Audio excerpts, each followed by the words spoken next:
That is, which one is that? I think that is, no, that's not Montségur. Montségur is more of a ruin. That, I think, looking at it from a different, I think that's Queribus. Did somebody say Queribus? Yeah, I think that's Queribus. Queribus, that actually was the last stronghold of the Cathars. It was their last stand. And this is when you start to go down south of the Pyrenees, south of Carcassonne towards the Pyrenees, up the Aude Valley, A-U-D-E. You start to get into these foothills, and these amazing castles start to appear. It was the border of the old kingdom of Aragon, the Spanish kingdom of Aragon and Languedoc. So that gives you one. I mean, I was up there in June, and I don't know how many of you are fans of the Pink Floyd, but you know that line from "The tolling of the iron bell caused the faithful to their knees to hear the softly spoken magic spell." Well, we could hear the church bells down below, thousands of feet in the valley from up there, and it had a beautiful magical quality to it. So we'll be up there for the first night, the Cathar Castle of Queribus. That's another one, just to give you, not that it was all fighting. You know, the Cathars, in factually, just to come back to the Cathars, were, let's stay with that one, they were peaceable people. They called themselves the bon homme, the good men. They had a very egalitarian view of the relationship between men and women. You had the parfaits, or the perfecti, who were the ones who had really chosen to follow a deep spiritual path. I mean, Greg is, I'm sure, going to tell us more about what Arthur Girdham's insights are around this. And by all accounts, they had a very beautiful and noble culture, filled with music, with poetry, with an authentic spirituality. Cathar comes from the same term as catharsis. The pure ones, the purification of catharsis. So they were the pure ones. They were really into they felt that they were the inheritors of true, authentic Christianity, not the corrupt Catholic Church. And of course the Catholic Church didn't like hearing that. And also they had a very refined and beautiful culture in the south of France, and the northern nobles were jealous. And so you had that demonic combination, that devil's brew there, the same thing that destroyed the Cathars, that destroyed the Knights Templar 100 years later, which was the alliance between the French king and the Pope. Because they both, it was the first crusade ever declared against fellow Christians. And it was conducted with a horrendous savagery. And then they sent the Inquisition after that, which is why we have so little, which is why it's so amazing that this, in the 20th century, this psychiatrist in Britain should have these experiences with these people. You know, whether you're finding codexes on the Silk, in a cave on the Silk Road, or amphorae in a cave in Egypt, or whatever form it's taking, whether it's coming back through people's dreams, it seems somehow these Western esoteric impulses are returning. So it was only when, of course, they were attacked and all the Cathars were promised, or the Crusaders were promised the land, this rich, beautiful culture. And of course they were promised that if they killed the Cathars, they would be, it was the same mentality as these crazy jihadis in Syria. And that we'll get all the blessings in heaven even if we're killed. And meanwhile, it's famous for when they first approached Béziers, which you may remember seeing on the map to the east of Carcassonne. They asked the people in Béziers to surrender the Cathars, and they wouldn't. So then the papal legate gave the instruction, just kill them all. God will know his own. So that was the basic ethic, just murder everybody, and if something just makes your hand slip so you don't slit their throat, it'll be the hand of God that did that. So it's a sad and poignant story, but it's also beautiful. So that's a little bit on the Cathars.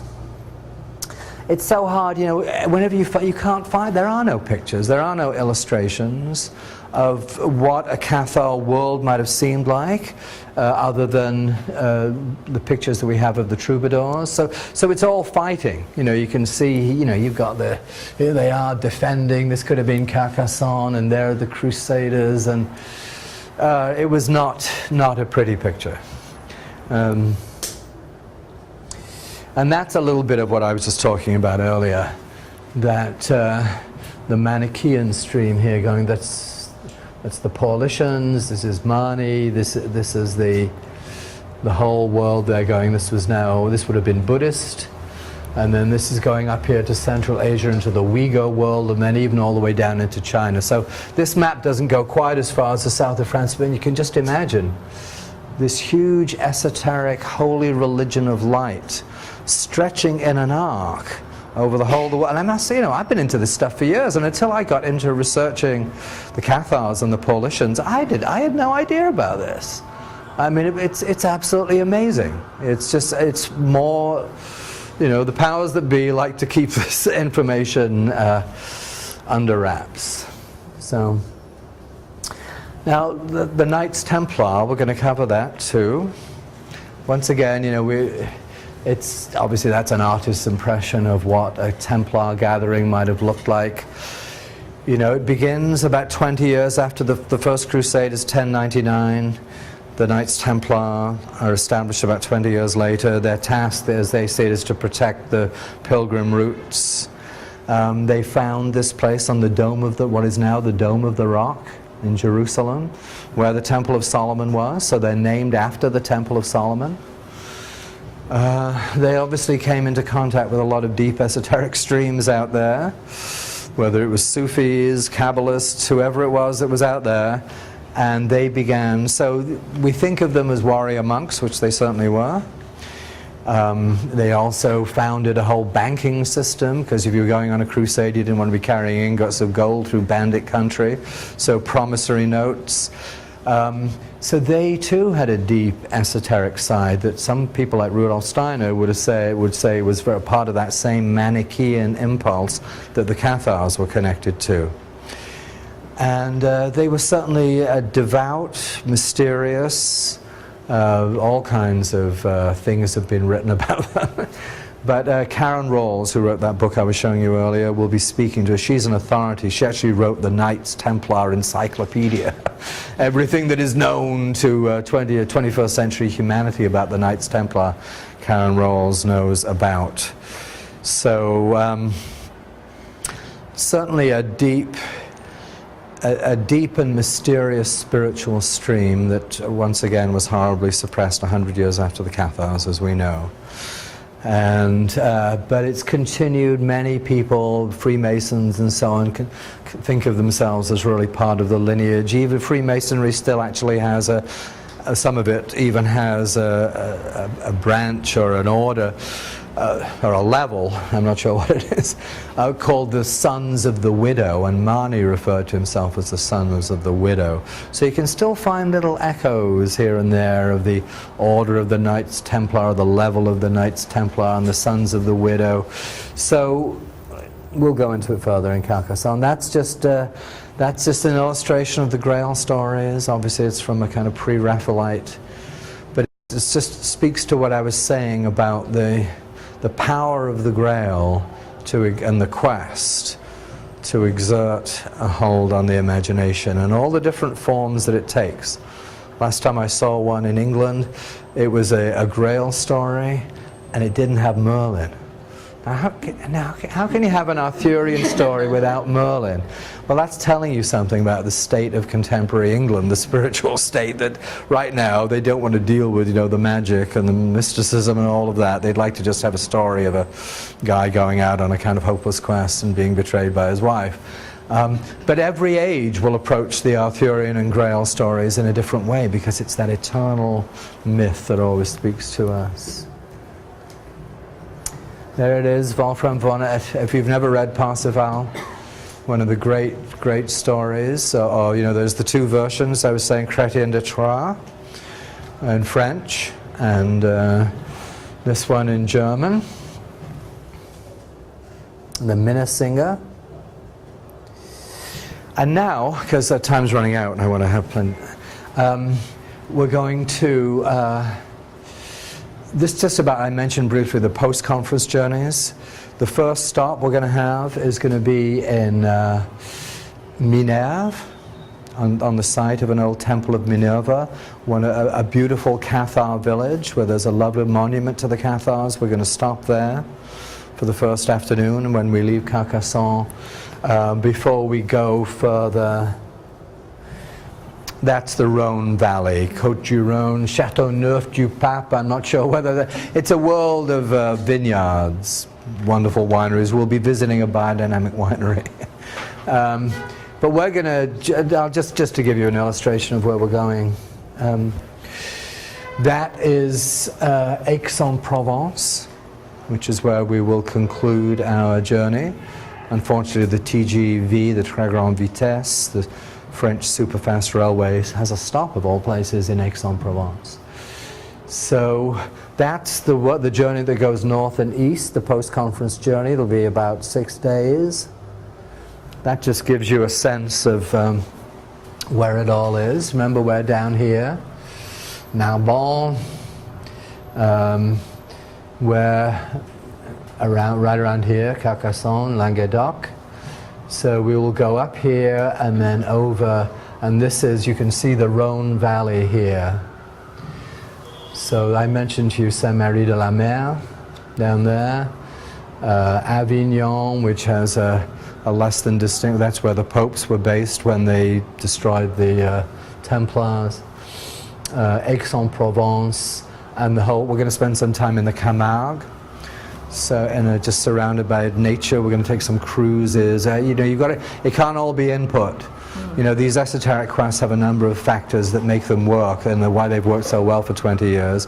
One, of course, is the quality of the learning and scholarship. We really try and look for the best presenters we can possibly find. Another is the ambience. Just to be in these places, you learn.